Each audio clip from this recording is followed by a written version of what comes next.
guys, I'm Dhanalakshmi, your English tutor. I welcome you all back to my channel Language Quest. இன்னைக்கு நம்ம பார்க்க போற topic அப்படிங்கிறது ரொம்பவே இன்ட்ரெஸ்டிங்கான ஒரு டாபிக்கா எல்லா விதமான லேர்னர்ஸ்க்குமே அமைய போகுது. இன்னைக்கான டாபிக் என்னன்னா, இந்த மாதிரி நம்ம சொல்லுவோம் இல்லையா, மழை நின்னக்கு அப்புறம் தான் நாங்கள் பிக்னிக்கே என்ஜாய் பண்ண ஸ்டார்ட் பண்ணோம். ஃபர்ஸ்ட் இன்டர்வியூ அட்டன் பண்ணக்கு அப்புறம் தான் எனக்கு ஒரு மாதிரி கான்ஃபிடென்ட்டே வந்தது. ஒரு தடவை கேம் விளையாடுனதுக்கு அப்புறம் தான் எனக்கு அதோட ரூல்ஸே புரிஞ்சுது. இந்த மாதிரி ஒரு விஷயம் செஞ்சக்கு அப்புறம் தான் இப்படி நடந்தது, அதாவது ஒரு விஷயம் செஞ்சக்கு அப்புறம் தான் நான் கான்ஃபிடென்ட் ஆனேன், நான் ஹாப்பியானேன். இந்த மாதிரியெல்லாம் சொல்கிறதுக்கு இங்கிலீஷில் எப்படி நம்ம பேசணும், அதுக்குண்டான ப்ராப்பரான சென்டென்ஸ் ஸ்ட்ரக்சர் என்ன, அதை யூஸ் பண்ணி எப்படி இங்கிலீஷில் பேசுறது அப்படிங்கிறதெல்லாம் டீட்டெயிலாக கற்றுக்க போகிறோம். அதுக்கு முன்னாடி நம்ம சேனல் இது வரைக்கும் சப்ஸ்கிரைப் பண்ணாதவங்க சப்ஸ்கிரைப் பண்ணிக்கோங்க, பக்கத்தில் இருக்கிற பெல் ஐக்கானையும் கிளிக் பண்ணிக்கோங்க. ஆல்ரெடி சப்ஸ்கிரைப் பண்ணியிருந்தீங்க அப்படின்னா இந்த வீடியோ யாருக்கெல்லாம் யூஸ்ஃபுல்லாக இருக்கும்னு நினைக்கிறீங்களோ அவங்களுக்கு ஷேரும் பண்ணிடுங்க. அப்புறம் என்ன, without any further delay let's get into the video. இப்போ நான் சொன்னேன் இல்லையா, ஸோ இந்த மாதிரி நடந்தக்கப்புறம் தான் இந்த மாதிரி நடந்தது அப்படின்னு சொல்கிறதுக்கு இந்த ஃபார்முலாவை யூஸ் பண்ணி தான் நம்ம இங்கிலீஷில் பேசணும். ஃபர்ஸ்ட் என்ன யூஸ் பண்ணணும், சப்ஜெக்ட், அதுக்கப்புறம் வேர்ப், அதுக்கப்புறம் ஆப்ஜெக்ட் இல்லைன்னா காம்ப்ளிமெண்ட், அதுக்கப்புறம் அந்த ஒன்லி ஆஃப்டர். இப்படி நடந்ததுக்கப்புறம் தான் அப்படி சொல்கிறோம் இல்லையா, அந்த இடத்துல தான் ஒன்லி ஆஃப்டர் அப்படிங்கிறது ரொம்ப முக்கியமான கீ ஃப்ரேஸாக இந்த மாதிரியான சென்டென்ஸ்க்கு அமைய போகுது. ஸோ மழை நின்னக்கப்புறம் தான் அவங்க பிக்னிக் நல்லா என்ஜாய் பண்ணணும் அப்படின்னு சொல்கிறதுக்கு இந்த மாதிரி தான் நம்ம இங்கிலீஷில் பேசணும். ஸோ இந்த மாதிரியான சென்டென்சஸ் நீங்கள் பேசுகிறதுக்கு ரெண்டு விஷயங்கள் கற்றுக்கணும். இதில் என்ன இருக்குது, ஆப்ஜெக்ட்னு இருக்குது, காம்ப்ளிமெண்ட்டுன்னு இருக்குது இல்லையா. சப்ஜெக்ட் உங்களுக்கு ஆல்ரெடி தெரியும். ஒரு சென்டென்ஸில் நம்ம யாரை பற்றி பேசுகிறோமோ அதுதான் சப்ஜெக்ட். ஒரு சென்டென்ஸில் நம்ம எந்த வேலையை செய்கிறோமோ, சப்ஜெக்ட் எந்த வேலையை செய்கிறாங்களோ அதுதான் வேர்ப். செய்யக்கூடிய வேலையை தான் வேர்புன்னு சொல்லுவோம். அந்த மாதிரி ஆப்ஜெக்ட் அப்படிங்கிறது என்னென்னா, இங்கே பாருங்கள், ஆப்ஜெக்ட் அப்படிங்கிறது வாட் இல்லைன்னா ஹூம் அப்படிங்கிற கேள்விக்கு பதிலளிக்கக்கூடிய விதமாக இருக்கக்கூடிய ஆன்சரை தான் நம்ம வந்து ஆப்ஜெக்ட்னு சொல்லுவோம். ஸோ என்ன அப்புறம் யாரைன்னு ஒரு சென்டென்ஸில் கேள்வி கேட்கும்போது அதுக்கு ஆன்சர் தர விதமாக இருக்கிறத தான் ஆப்ஜெக்ட்னு சொல்லுவோம். அதே மாதிரியே அடுத்தது நம்ம என்ன தெரிஞ்சுக்கணும், காம்ப்ளிமெண்ட் அப்படிங்கிறது என்ன அப்படிங்கிறத தெரிஞ்சுக்கணும். காம்ப்ளிமெண்ட் அப்படிங்கிறது என்ன, ஒரு சென்டென்ஸில் சப்ஜெக்டினுடைய ஸ்டேட், அதனுடைய கண்டிஷன், இது ரெண்டத்தையும் பற்றி சொல்கிற மாதிரி வரக்கூடிய வார்த்தைகள் எல்லாமே காம்ப்ளிமெண்ட்டுன்னு சொல்லுவோம். ஸோ அதுக்கு எக்ஸாம்பிள்ஸும் சிலது கொடுத்துருக்கேன் பாருங்கள். இப்போ ஒரு சென்டென்ஸில் சப்ஜெக்ட் எப்படி இருக்கிறாங்க, ஹாப்பியாக இருக்காங்களா, சேடாக இருக்காங்களா, அவங்களோட கண்டிஷன், அவங்க ஸ்டேட் என்ன, அவங்க என்னவா இருக்காங்க, டீச்சராக இருக்காங்களா, டாக்டராக இருக்கிறாங்களா, ஸோ இது எல்லாமே காம்ப்ளிமெண்ட்டில் வரும். அதே மாதிரி ஸ்ட்ராங்காக இருக்காங்களா, வீக்காக இருக்காங்களா, ஒரு சென்டென்ஸில் சப்ஜெக்டை பற்றி இந்த மாதிரியான வார்த்தைகள் நம்ம யூஸ் பண்ணணும் அப்படின்னா அதை என்னன்னு சொல்லுவோம், காம்ப்ளிமெண்ட் அப்படின்னு சொல்லுவோம். ஓகேவா. ஸோ இப்போ எக்ஸாம்பிளுக்கும் பாருங்கள், ஹீ ஃபெல்ட் ப்ரவுட். ஹீ அப்படிங்கிறது சப்ஜெக்ட் இல்லையா. ஹீ ஃபெல்ட் ப்ரவுட், அவன் எப்படி ஃபீல் பண்ணுறான், ப்ரௌடாக ஃபீல் பண்ணுறான். ஹவு அப்படின்னு கேட்கக்கூடிய கேள்விக்கு ஆன்சர் தர மாதிரி இருந்ததுன்னா அதை காம்ப்ளிமெண்ட்டுன்னு சொல்லுவோம். அவர் எப்படி ஃபீல் பண்ணுறாரு, ப்ரௌடாக ஃபீல் பண்ணுறாரு. ஸோ இந்த ப்ரௌட் அப்படிங்கிறது இந்த இடத்துல காம்ப்ளிமெண்ட். ஓகேவா. அதே மாதிரியே ஹீ இஸ் அ டீச்சர், அவர் என்னவா இருக்கார், டீச்சராக இருக்கார், அவருடைய ஸ்டேட், அவருடைய கண்டிஷனை சொல்கிறோம். ஸோ டீச்சர் அப்படிங்கிறது இந்த இடத்துல காம்ப்ளிமெண்ட்டாக வரும். ஓகேவா. காம்ப்ளிமெண்ட் அப்படிங்கிறது சப்ஜெக்டினுடைய ஹீ, அவர் என்னவாக இருக்கார், சப்ஜெக்டை பற்றி சொல்கிறது. இப்போ டிரெக்டாக சென்டென்சஸ் எப்படி பேசலாம் அப்படிங்கிறத பார்த்தலாம். போர்டு பாருங்கள். இந்த எல்லா சென்டென்சஸையுமே இந்த ஃபார்முலாவை யூஸ் பண்ணி எப்படி இங்கிலீஷில் பேசுறது அப்படிங்கிறத பார்க்கலாம். ஃபார்முலா என்னன்னு ஒரு தடவை பார்த்துடலாம். Subject plus verb to object இல்லைனா காம்ப்ளிமெண்ட், அதுக்கப்புறம் ஒன்லி ஆஃப்டர் போட்டு அடிஷ்னல் இன்ஃபர்மேஷன் கொடுத்துருவோம். ஃபர்ஸ்ட் சென்டென்ஸ் பாருங்கள், என் ஃபர்ஸ்ட் இன்டர்வியூவை முடிச்சக்கப்புறம் தான் எனக்கு கான்ஃபிடெண்ட்டாக இருந்துச்சு அப்படின்னு சொல்கிறோம். ஸோ இதை மாற்றும்போது எனக்கு கான்ஃபிடெண்ட்டாக இருந்துச்சு, இந்த சென்டென்ஸ் தான் ஃபர்ஸ்ட் எழுதும் இந்த மாதிரியான சென்டென்ஸ் பேசும்போது. ஓகேவா. அப்போது எனக்குங்கிறதுனால ஐன்னு போட்டுக்கிறேன். I felt confident. I felt confident only after. இங்கே பாருங்கள், இந்த ஃபார்முலாவை கம்பேர் பண்ணலாம். ஐன்னு போட்டிருக்கோம், ஐனா என்ன சப்ஜெக்ட், ஃபெல்ட் வேர்ப் டூ தான் போடணும். எனக்கு கான்ஃபிடெண்ட்டாக இருந்துச்சு அப்படின்னு சொல்கிறோம். ஸோ இருந்துச்சுன்னா ஏற்கனவே இருந்த ஃபீலிங், இப்போ இல்லை, நடந்து முடிஞ்சது. அதனால தான் ஐ ஃபீலுக்கு பதிலாக ஃபெல்ட்டுன்னு போட்டிருக்கோம். ஃபீலோட வேர்ப் டூ தான் என்னது, felt அப்படிங்கிறது. அதனால நம்ம என்ன போட்டுட்டோம்? felt போட்டுட்டோம். I felt confident. இந்த இடத்துல கான்ஃபிடென்ட்னு மென்ஷன் பண்ணியிருக்கோமா? கான்ஃபிடென்ட் ஆப்ஜெக்டா காம்ப்ளிமெண்ட்டா? சப்ஜெக்ட் எப்படி ஃபீல் பண்ணாங்க அப்படிங்கிறத சொல்லியிருக்கிறோம் இல்லையா? ஸோ இந்த இடத்துல கான்ஃபிடென்ட் அப்படிங்கிறது என்னது? காம்ப்ளிமெண்ட்டாக வருது. ஓகேவா? ஸோ அதுக்கப்புறம் ஃபார்முலாவில் என்ன இருக்குது? ஒன்லி ஆஃப்டர் அதை கொடுத்தாச்சு. ஸோ ஒன்லி ஆஃப்டருக்கு அப்புறம் இங்கே என்ன இருக்குது? முடிச்சக்கப்புறம் அப்படின்னு சொல்கிறோம். அதனால தான் இங்கே ஒன்லி ஆஃப்டர் கம்ப்ளீட்டிங், முடிக்கிறதுக்கு கம்ப்ளீட் பண்ணுறது அப்படியே. ஸோ இங்கே என்ன சொல்லுவோம்? கம்ப்ளீட்டிங்னு சொல்லுவோம். ஒன்லி ஆஃப்டர் கம்ப்ளீட்டிங் என்னோட ஃபர்ஸ்ட் இன்டர்வியூவை, கம்ப்ளீட்டிங் மை ஃபர்ஸ்ட் இன்டர்வியூ அப்படின்னு போட்டுக்கலாம். இப்போ ரீட் பண்ணி பாருங்க. I felt confident only after completing my first interview அப்படின்னு சொல்லியிருக்கிறோம். ரைட்டா? அடுத்தது டீச்சர் எல்லா லைனையும் எக்ஸ்பிளைன் பண்ணக்கப்புறம் தான் அவளுக்கு போம் புரிஞ்சுது. ஸோ டீச்சர் எல்லா லைனையும் எக்ஸ்பிளைன் பண்ணக்கப்புறம் தான் அவளுக்கு போமே புரிஞ்சிருக்குன்னு சொல்கிறோம். ஸோ இதில் ஃபர்ஸ்ட்டு அவளுக்கு போம் புரிஞ்சுதுங்கிறத இங்கே நம்ம இங்கிலீஷில் எழுதுவோம். ஷீ, அவளுக்குங்கிறனால ஷீ. போம் புரிஞ்சுது அப்படின்னா verb 2 தான் போடணும். என்ன இருக்குது ஃபார்முலாவில்? verb 2. அப்போது ஷீ அண்டர்ஸ்டுட். அண்டர்ஸ்டாண்ட் அப்படிங்கிறது verb 1, understood அப்படிங்கிறது verb 2. அப்போது ஷீ அண்டர்ஸ்டுட் போம். ஷீ அண்டர்ஸ்டுட் த போம் ஒன்லி ஆஃப்டர். ஃபார்முலாவில் இருக்கா? ஒன்லி ஆஃப்டர் டீச்சர் எல்லா லைனையும் எக்ஸ்பிளைன் பண்ணக்கப்புறம் தான், இந்த பண்ணக்கப்புறம் தான் சொல்கிறதுக்கு தான் only after the teacher explain பண்ணக்கப்புறம் தான், அதுதான் இதனுடைய meaning. Only after the teacher explain எல்லா லைனையும், ஈச் லைன் அப்படின்னு போட்டுக்கலாம். இப்போ ரீட் பண்ணுங்க. She understood the poem only after the teacher explained each line. இதில் she understood the poem அப்படி சொல்கிறோம். இந்த poem அப்படிங்கிறது தான் ஆப்ஜெக்ட் இல்லைனா காம்ப்ளிமெண்ட்டாக இருக்க முடியும் இல்லையா? ஸோ இந்த இடத்துல the poem அப்படிங்கிறது ஆப்ஜெக்டோ காம்ப்ளிமெண்ட்டா? கேட்டு பாருங்கள் question. she understood the poem. So அவள் அந்த போமை அண்டர்ஸ்டாண்ட் பண்ணிக்கிட்டான்னு சொல்கிறோம். ஸோ அவள் என்ன பண்ணிக்கிட்டான்னு ஒரு கேள்வி கேட்டால் போம்னு ஆன்சர் வருது. அப்போ இது என்னவாக இருக்கும்? இந்த சென்டென்ஸில் ஆப்ஜெக்டாக வருது.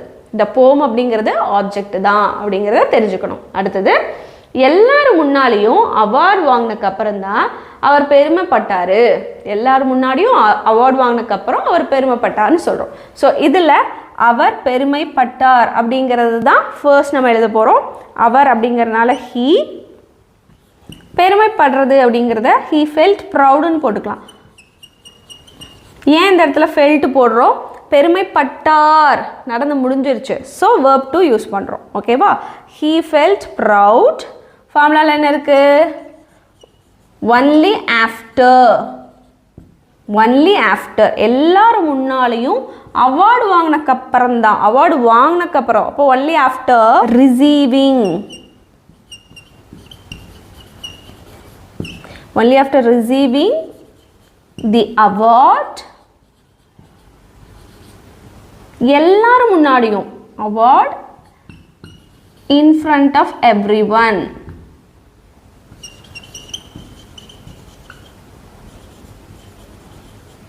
ஓகேவா? இதில் பாருங்கள் he felt proud அப்படிங்கிறது தான் என்னவா இருக்க முடியும்? ஆப்ஜெக்ட் இல்லைனா காம்ப்ளிமெண்ட்டாக இருக்க முடியும். he felt அவர் என்னவா உணர்றாரு, அதாவது சப்ஜெக்ட் என்னவா உணர்ந்திருக்காங்க? ப்ரௌடா. அப்போ இது ஒரு காம்ப்ளிமெண்ட். ஓகேவா? ப்ரௌடுங்கிறது காம்ப்ளிமெண்ட்டாக வந்திருக்கு. Just read the sentence now. he felt proud only after receiving the award in front of everyone அப்படின்னு சொல்கிறோம். அடுத்தது ஸ்டேஜுக்கு பக்கத்தில் நல்ல சீட்ஸ் கிடச்சக்கப்புறம் தான் நாங்கள் கான்சர்ட்டை என்ஜாய் பண்ணோம். ஸ்டேஜ்க்கு அப்புறம் பக்கத்துலேயே நல்ல சீட்ஸ் கிடச்சக்கப்புறம் தான் கான்சர்ட் நாங்கள் எப்படி பண்ணோம், என்ன பண்ணோம், என்ஜாய் பண்ணோம் அப்படின்னு சொல்லியிருக்கிறோம். ஸோ இதில் பாருங்கள், நாங்கள் கான்சர்ட்டை என்ஜாய் பண்ணணும்னு சொல்கிறோம். ஸோ இது இங்கிலீஷில் எப்படி மாற்றுவோம்? ஃபார்முலா பாருங்கள். நாங்கங்கிறது சப்ஜெக்ட், அப்போது we, அப்புறம் என்ன இருக்குது? verb 2 இருக்குது. என்ஜாய், அதை வந்து என்ஜாய்டுன்னு எழுதணும். verb 2 யூஸ் பண்ணி எழுதணும் இல்லையா?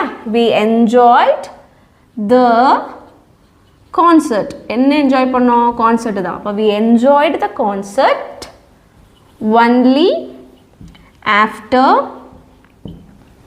நல்ல சீட்ஸ் கிடைச்சக்கு அப்புறம் தான் நாங்கள் enjoy பண்ணப்போம். only after getting good seats. ஸ்டேஜுக்கு பக்கத்தில் அப்படி சொல்கிறோம் இல்லையா? ஸ்டேஜுக்கு பக்கத்தில் அப்படிங்கிறத good seats near to the stage அப்படின்னு சொல்லணும். இப்போ ரீட் பண்ணுங்க. we enjoy the concert. இந்த இடத்துல we enjoy the concert அப்படிங்கிறது காம்ப்ளிமெண்டா ஆப்ஜெக்டா? ட்ரை பண்ணுங்க. we enjoy the concert. நாங்கள் என்ன என்ஜாய் பண்ணோம்? கான்செர்ட்டை என்ஜாய் பண்ணோம். அப்போ என்னங்கிற கேள்விக்கு ஆன்சர் பண்ணுறதுனால கான்செர்ட் அப்படிங்கிறது இந்த இடத்துல என்னவா வருது? ஆப்ஜெக்டாக வருது. Of course just read the sentence now. we enjoy the concert only after getting good seats near to the stage அப்படின்னு சொல்லணும். அடுத்தது, என் க்ளோஸ் ஃப்ரெண்டை இழந்தக்கப்புறம் தான் நட்போட மதிப்பே புரிஞ்சுது. என்னோட க்ளோஸ் ஃப்ரெண்டை நான் மிஸ் பண்ணிட்டேன், இழந்துட்டேன், அதுக்கப்புறம் தான் எனக்கு அதோட வேல்யூவே என்னென்னு புரிஞ்சுதுன்னு சொல்கிறோம். ஸோ இந்த இடத்துல நட்போட மதிப்பே புரிஞ்சுது. யாருக்கு? எனக்கு. அதனால் ஐ ரியலைஸ்ட். மதிப்பே புரிஞ்சுது. I realised the value of நட்போட அப்படிங்கும்போது ஃப்ரெண்ட்ஷிப்னு போட்டுக்கலாம். I realized the value of friendship only after அப்படிங்கிறது ஃபார்முலாலேயே இருக்குது. ஏன் only after வருது? க்ளோஸ் ஃப்ரெண்டை இழந்தக்கப்புறம்தான் அப்படின்னா only after losing a close friend. ஓகேவா? I realised the value of friendship. இதில் த வேல்யூ ஆஃப் ஃப்ரெண்ட்ஷிப் அப்படிங்கிறது தான் ஐ சப்ஜெக்ட், ரியலைஸ்ட் அப்படிங்கிறது verb. So the value of friendship அப்படிங்கிறது ஆப்ஜெக்டா காம்ப்ளிமெண்ட்டா? நான் என்ன விஷயத்தை ரியலைஸ் பண்ணேன்? த வேல்யூ ஆஃப் ஃப்ரெண்ட்ஷிப் அப்படிங்கிறது. ஸோ என்ன விஷயத்தை ரியலைஸ் பண்ணேன் அப்படி கேட்கும்போது நமக்கு கிடைக்கக்கூடிய ஆன்சர் அப்படிங்கிறது வேல்யூ ஆஃப் ஃப்ரெண்ட்ஷிப் அப்படிங்கிறது. ஸோ என்ன, அதனால் இது என்னது? ஆப்ஜெக்ட் அப்படிங்கிறத தெரிஞ்சுக்கணும். இப்போ ரீட் பண்ணி பாருங்கள். I realised the value of friendship only after losing a close friend அப்படின்னு சொல்லணும். அடுத்தது, அவளோட கடைசி எக்ஸாம் முடிச்சக்கப்புறம் தான் அவள் ஃப்ரீ ஆனா. அவளோட கடைசி எக்ஸாம் அவள் முடிச்சக்கப்புறம் தான் அவள் ரொம்ப ஃப்ரீ ஆனா அப்படி சொல்கிறோம். ஸோ அவள் ஃப்ரீ ஆனா அப்படிங்கிறது ஃபர்ஸ்ட் வரும். இதில் அவள் அப்படிங்கிறதா சப்ஜெக்ட். ஷீ ஃப்ரீ ஆனா, ஷீ ஃபெல்ட். ஆனா முடிஞ்சது, அதனால் she felt free only after. கடைசி எக்ஸாம் முடிஞ்சக்கப்புறம்தான். Only after completing. முடிச்சக்கப்புறம்தான், அதனால் ஒன்லி ஆஃப்டர் கம்ப்ளீட்டிங் அவளோட, கம்ப்ளீட்டிங் ஹர் கடைசி எக்ஸாம் அப்படின்னா கம்ப்ளீட்டிங் ஹர் லாஸ்ட் எக்ஸாம் அப்படிங்கிறது. இப்போ ரீட் பண்ணி பாருங்கள்.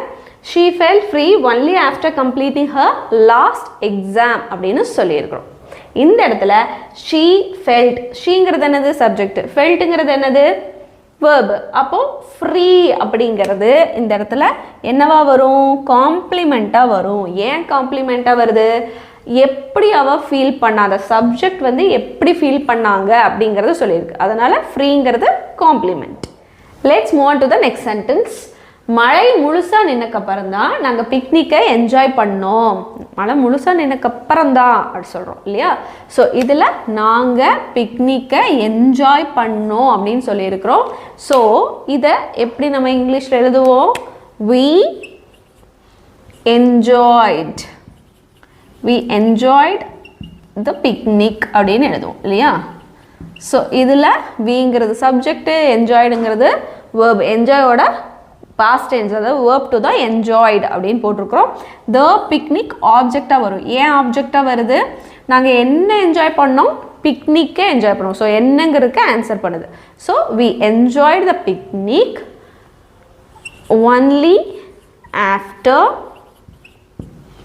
மழை முழுசாக நின்னக்கப்புறம் தான் அப்படின்னா only after the rain. Stopped நின்னக்கப்புறம், ஸ்டாப்டு ஃபுல்லாக முழுசாக நின்னக்கப்புறம் தான், அப்போ கம்ப்ளீட்லி. இப்போ ரீட் பண்ணுங்க. We enjoyed the picnic only after the rain stopped completely அப்படின்னு சொல்கிறோம்.